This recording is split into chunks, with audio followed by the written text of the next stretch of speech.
Greetings and welcome to the second episode of the Danklight Podcast. It's me, your host, Stanley J Winter, horror author, and last episode I said Gothic expert. I watched that back and I thought I sound like a bit of a knob there. Am I an expert in the Gothic? Kind of. I've got a master's in Gothic studies, which I think makes me like a qualified goth in a way. And I've taught Gothic literature for over 10 years. But what I'm not is I'm not, and I don't pretend to be an academic. And in fact, I'm approaching this from a very non-academic perspective. I want to focus on like the kind of dark, gory, nasty aspects of it. And I don't think academics focus enough on death itself. For me, the purpose of all dark art should be to confront death in some way. So I want to focus more on death. Okay, that's going to be kind of the purpose of these episodes, is to focus on death and how it manifests and how these dark texts from throughout time kind of confront death. And today's is certainly no exception. We have plenty of death, plenty of gore, and this is going to be some Shakespeare today. So we're delving right back in time, way back to around about 1588, early 1590s. That's when they believe that Shakespeare wrote this play. And it is, of course, Titus Andronicus. So set in the kind of Roman era, you've got Romans fighting Goths, left, right, and centre. It's very messy, very bloody, very, very gory. In fact, when I was at uni, I did a course on Shakespeare, and we covered every single Shakespeare play within like a term or whatever, and they all kind of blurred into one. But this one didn't blur because it was so nasty. It really, really kind of stuck with me. And I was quite shocked by it, actually, then. Obviously, you know that there's blood in Shakespeare. You know that there's violence in Shakespeare, but not to this extent. I mean, this is really, really something else. Apparently, Shakespeare, it was supposedly Shakespeare's first tragedy, and he wrote it to try and emulate the other revenge plays of the time, which were also in themselves quite bloody, quite gory. But the play really fell out of favour in the Victorian era, when the Victorians did not like the bloodshed and the gore and the sexual violence either. They were not into it at all. So it kind of fell. It kind of went a little bit hush hush. Kind of fell by the wayside a little bit. But it's becoming more popular again in recent times, and I think part of that is because of the shock factor. Possibly appeals more to modern audiences, or not. I don't know. But anyway, it is a nasty play, and the extract that I've decided to focus on today is, I think, it's although it's maybe not the goriest or the nastiest, we see the villain of the play, Aaron, really revel in violence, really revel and celebrate evil, revel in evil in a way that we don't often see villains do. He is comparable to, say, Iago from Othello, but like Iago is evil and he does evil things, but there's sort of, Iago is quite insecure, and we believe, of course, he's acting out of jealousy. He thinks that, well, he's jealous of Cassio. He thinks that Othello has possibly slept with his wife. But there is, of course, some racism there too. But Aaron just loves being a bastard. He loves being a devil. He really enjoys it. At least we get that impression. Although there are some issues there too with racism as well, which we'll touch on. So anyway, Titus Andronicus is named after the kind of the main character, Titus, who is like an ultimate dude. At the beginning of the play, he comes back from war with the Goths. He's been away for 10 years, kicking ass, and he's lost 21 sons in battle. 21 sons, and he still has some to spare, and a daughter, Lavinia, who becomes very important very shortly. So he's lost 21 sons, and he returns a hero. They even want him to be emperor, but he's like, no, I'm too old. And there is a conflict for emperor already, but between two brothers, Saturninus and Bassianus, and Saturninus wins that, so he gets to be the new emperor, and he decides that he wants to initially marry Titus's daughter out of as a kind of mark of respect. However, his brother Bassianus is already in love with Titus's daughter, so it gets a bit messy. Plus, Titus has returned from war not alone. He's brought with him some prisoners, some Goth prisoners. He's got Tamora, who is the queen of the Goths, and her servant slash lover, Aaron, who is a Moor. He is depicted as black, and there are lots of references to his skin color and his race, often not in a very good way. Other characters are racist towards him, and he seems to be very conscious of his blackness, I would say. Now, Aaron is a devil of a character, okay? He's the villain about which we're talking. So, the things that he does are so bad.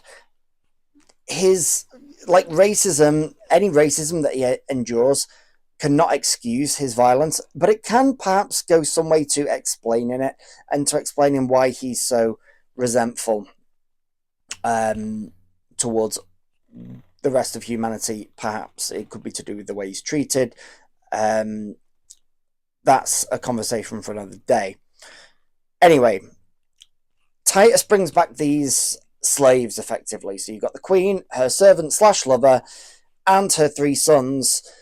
One of the sons gets killed straight off the bat. The eldest, Titus, is like, fuck you. Your people have killed 21 of my sons. I'm at least going to take one of yours, which I think is kind of fair. Tamora's pissed about it, though. Okay, and she already starts to think, how can I get revenge on this guy? Anyway, as I said, there's been a kind of bit of a battle for the position of emperor. Saturninus wins. He is set to marry Titus's daughter, but Titus's daughter, Lavinia, is already betrothed and in love with Bassianus, who's his brother. It gets a bit complicated. Titus's son, Mucius, tries to help out the situation and pisses off his dad. Titus kills him, and Saturninus is like, fuck you, anyway, I'm going to marry Tamora, queen of the Goths. Okay, and Titus is like, what the fuck?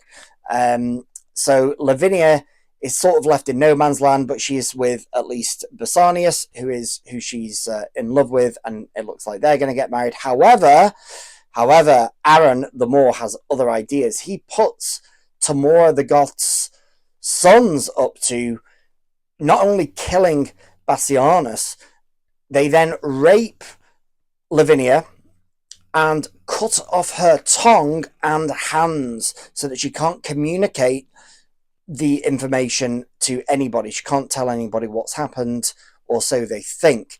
They then frame Titus's other sons, his remaining sons, for the murder of Bassianus, and they are then arrested by the emperor.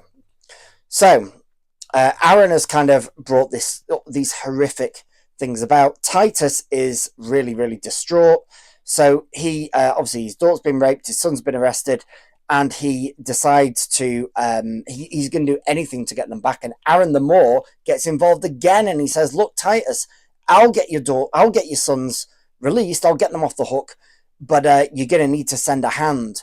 Someone is going to need to send a hand as payment, like a physical hand as payment for their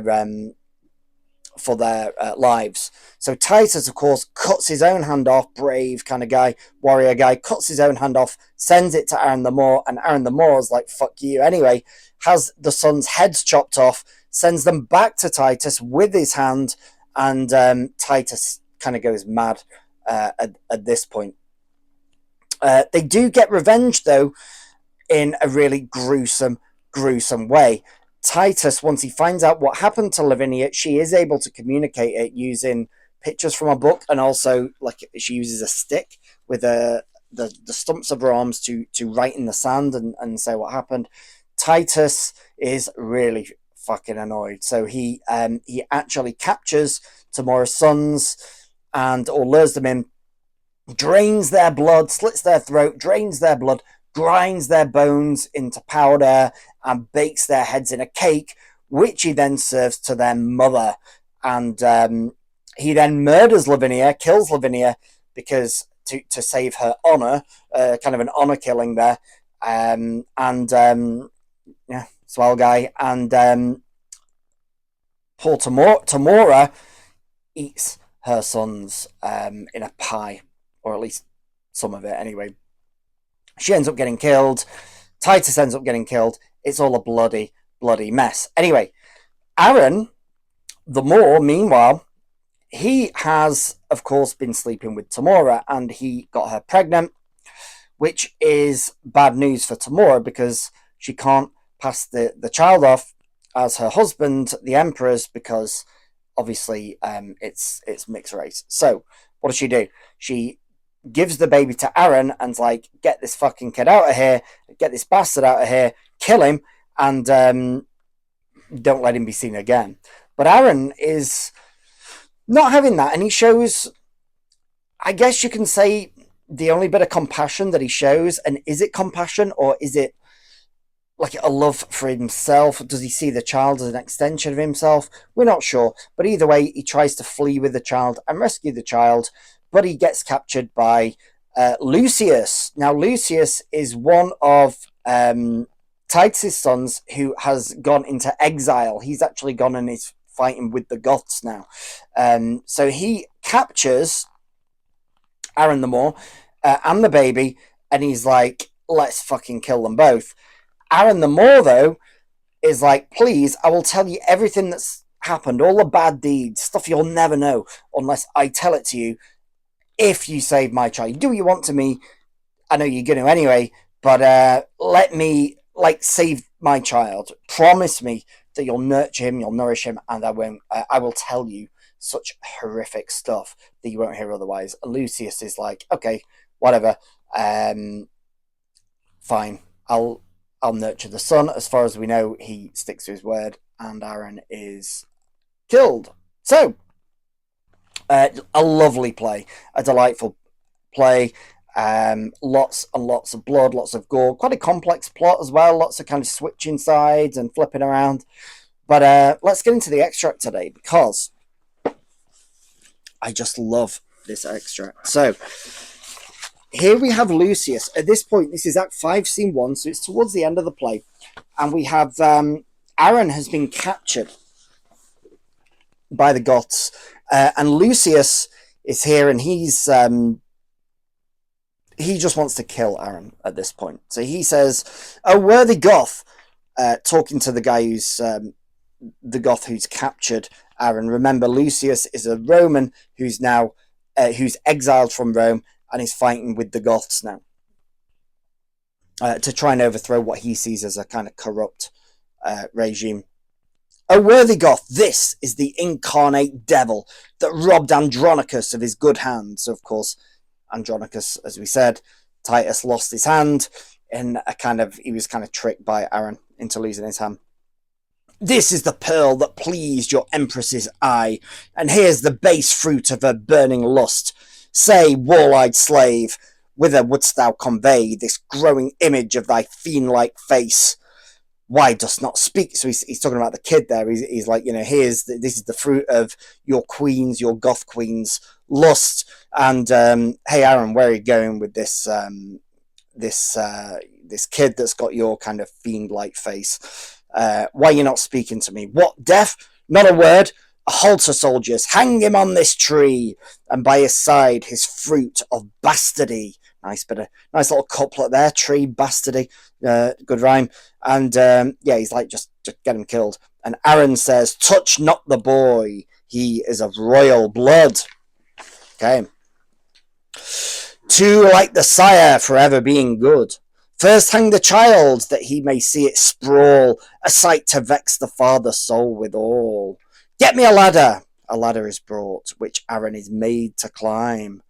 But Aaron says again, "Lucius, save the child, and bear it from me to the empress. If thou do this, I'll show thee wondrous things, that highly may advantage thee to hear. If thou wilt not, befall what may befall, I'll speak no more, but vengeance rot you all. Lucius, say on, and if it please me which thou speakest, thy child shall live, and I will see it nourished." So he's like, okay, we got a deal. Tell me what you know, and I'll take care of the kid.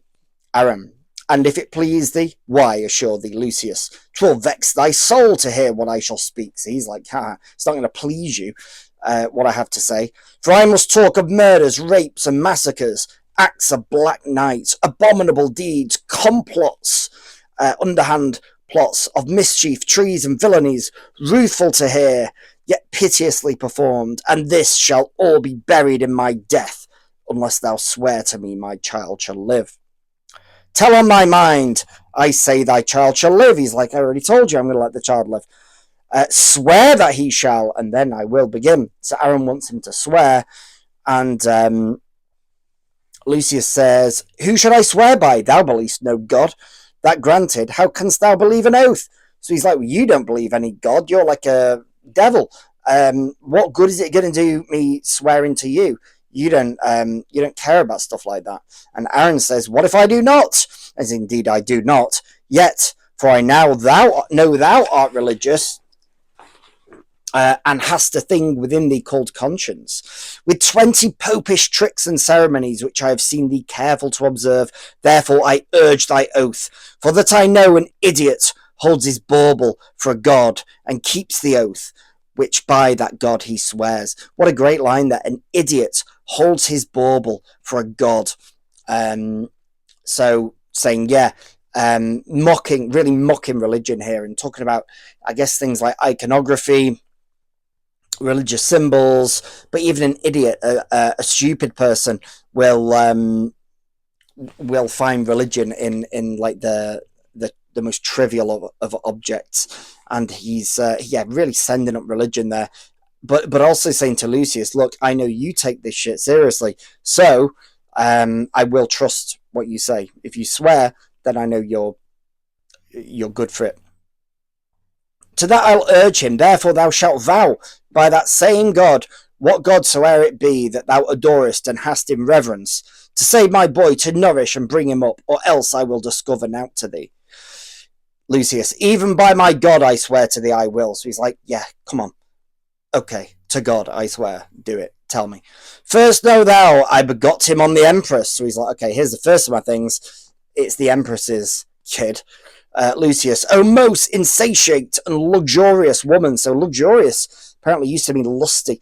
So he's saying, most unsatisfied, lusty woman. Aaron, Lucius, this was but a deed of charity, to that which thou shalt hear of me anon. So he's like, that's nothing. Dude, wait till you hear this. 'Twas her 2 sons that murdered Bassianus. They cut thy sister's tongue and ravished her. So they murdered Bassianus. They cut out your sister's tongue and raped her, and cut her hands, and trimmed her as thou sawest.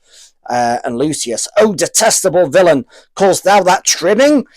Why, she was washed and cut and trimmed, and 'twas trim sport for them which had the doing of it.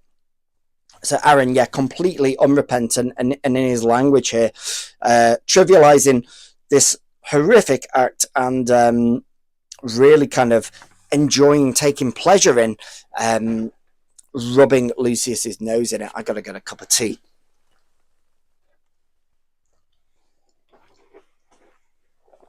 Excuse me.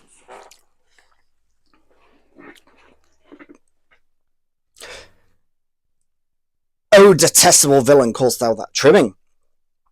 Aaron, oh, why, she was washed and cut and trimmed, and 'twas trim sport for them which had the doing of it. Lucius, O barbarous, beastly villains like thyself. Aaron, indeed, I was their tutor to instruct them. So he's holding nothing back here. He's proud of it. He's proud of the fact that he's done this. I was their tutor. I put them up to it. That cunning or mischievous spirit had they from their mother. Okay, so they were already swines, really. As sure a card as ever won the set. That bloody mind, I think they learned of me. So he's like, they got the mischief from their mother Tamora, but their bloodiness, their violence, they got from me. As true a dog as ever fought at head. Well, let my deeds be witness of my worth. I train thy brethren to that guideful hole where the dead corpse of Bassianus lay. I wrote the letter that thy father found. So he's talking about setting up, framing Titus's sons here, and hid the gold within the letter mentioned, confederate with the queen and her 2 sons, and what not done that thou hast cause to rue, wherein I had no stroke of mischief in it. I played the cheater for thy father's hand, and when I had it, drew myself apart, and almost broke my heart with extreme laughter. I pried me through the crevice of a wall, when for his hand he had his 2 sons' heads, beheld his tears, and laughed so heartily that both mine eyes were rainy like to his. So, once Titus had been tricked and he had his 2 sons' heads there, and obviously no hand, he's crying, and Aaron is watching, spying through the wall, and he's laughing tears of joy. And yeah, not very nice. And when I told the Empress of this sport, she sounded almost at my pleasing tale, and for my tidings gave me 20 kisses. So Tamora kind of loved this and rewarded him with kisses. Goth, what, canst thou say all this and never blush? So one of the Goth soldiers here is like, what? How do you not blush at saying this? How are you not affected by it? Don't you have a conscience? And Aaron's eye like a black dog, as the saying is. So that's a kind of reference to, in quite a self-deprecating way, to himself about his ethnicity, which is, it does show again the kind of impact that racism has had on the character. But he kind of is embraced the evil, I guess, that other characters are, and that society at the time has bestowed on him. He is he's willing to pay them back tenfold for that. Lucius, art thou not sorry for these heinous deeds? I, that I had not. This bit's great, I think. So Lucius is saying, you're not sorry. I, so he is sorry that I had not done 1,000 more. So that's his regret there, is that, look, I just wish I'd done more horrible shit, okay? Even now I curse today, and yet I think few come within the compass of my curse, wherein I did not some notorious ill, as kill a man, or else devise his death, ravish a maid, or plot the way to do it. So, like, every day, there's no time that I wasn't either doing something evil or planning how to do it. Accuse some innocent and forswear myself, set deadly enmity between 2 friends, make poor men's cattle break their necks, set fire on barns and haystacks in the night, and bid the owners quench them with their tears. So, all his life he's been up to this horrible stuff.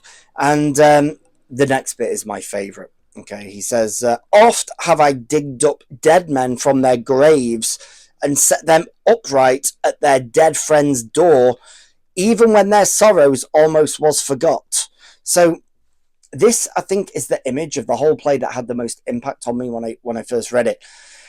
He goes to graves, digs up bodies, okay, drags them presumably by night outside their friends' houses, sets them in the ground so that they're sticking upright, and then so that their friends see it when they come out the house. Can you fucking imagine coming out your house, your friends died or a family member's died, you come out your house a few months later and they're there all kind of blue and green and and I got to thinking, like, what are the logistics of this?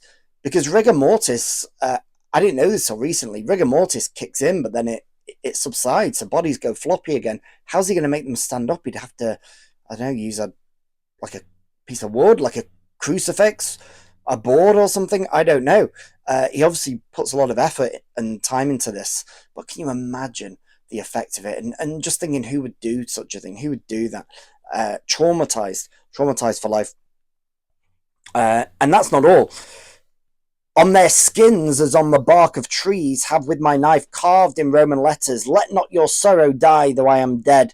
So he carves this message on their skin in this act of kind of like disfigurement and violence. And he's basically, but it's as if the corpse is speaking, and they're saying, don't, like, making the person feel bad for stopping mourning them. So they're throwing some guilt in there as well, as if they're communicating from beyond the grave. Really nasty. But I have done 1,000 dreadful things, as willingly as one would kill a fly, and nothing grieves me heartily, indeed, but that I cannot do 10,000 more. What a cool way to be killed, though. You're about to be killed, you know it, there's nothing you can do. Why not just say, fuck you, I have enjoyed all this and I'll enjoy it again. Lucius, um, bring down the devil, for he must not die so sweet a death as hanging. Presently, Aaron is brought down from the ladder. So, yeah, that said, Aaron's confession doesn't get him any kind of peace or reprieve. So he was about to be hanged, but he's just talked himself into a much more gruesome death, where they, yeah, it ain't gonna be peaceful. Aaron, if there be devils, would I were a devil to live and burn in everlasting fire? But even then, he's got some balls, Aaron. He's not finished yet. So I might have your company in hell, but to torment you with my bitter tongue. Sirs, stop his mouth and let him speak no more. So he's like, yeah, Lucius, I wish, I wish I was a devil living in everlasting fire, so that I could see you in hell and torment you for eternity. Not sorry, not repentant in the least. Um, this is his moment of glory, of triumph, and he intends to take it. He does pay the price. I'm pretty sure at the end of the play they bury him, and they bury him alive, I think, and or half alive, so that a beast can eat him. They also, by the way, they threw Tamora's body out to the birds and beasts as well, so she was kind of pecked at by the birds. She didn't get any kind of decent burial. But she was dead, so at least that's something. Aaron, though, will not be dead, at least not immediately. But then part of me wonders, is he going to escape? He's such a wily character. Um, is he gonna find a way out of this? And I guess you're left wondering. But anyway, that's Titus Andronicus, a really bloody play. Um, Entertaining to read, very disturbing in parts, especially the treatment of Lavinia. And yeah, what a villain though in Aaron. We get a real villain, far far outstrips, I would say, the evil of any other Shakespearean villain. It's an interesting one too. We also get a real fallen hero in Titus. Um, this is a tragedy in the truest sense of the word. That said, it is quite crass, and a lot of people don't like it, but I quite like crass things. I don't mind a bit of crass. And yeah, it certainly made a big impact on me the first time I read it. So that's it for today's episode. Thank you so much for listening. I'll be back next week with another of these episodes and something equally dark and dreadful. Take care. See you next time.